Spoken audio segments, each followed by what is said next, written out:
Sabi nila, ugaliin daw natin kumain ng gulay para humaba daw ang buhay.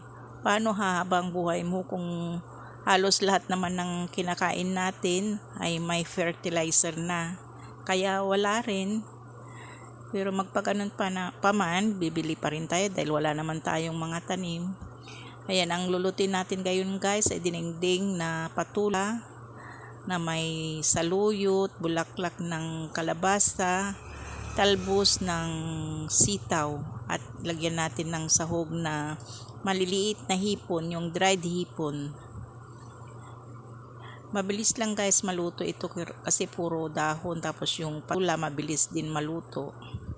Kung sakaling hindi ka pa nakasubscribe sa aking YouTube channel, Estrella Vlog, mag-subscribe ka na para updated ka palagi sa aking mga i-upload. Ayan guys, salamat sa panonood. Sana wag kayong magsawang manood sa aking videos. Ayan guys, luto na siya kasi madali lang maluto ito. Malapit na tayong kumain.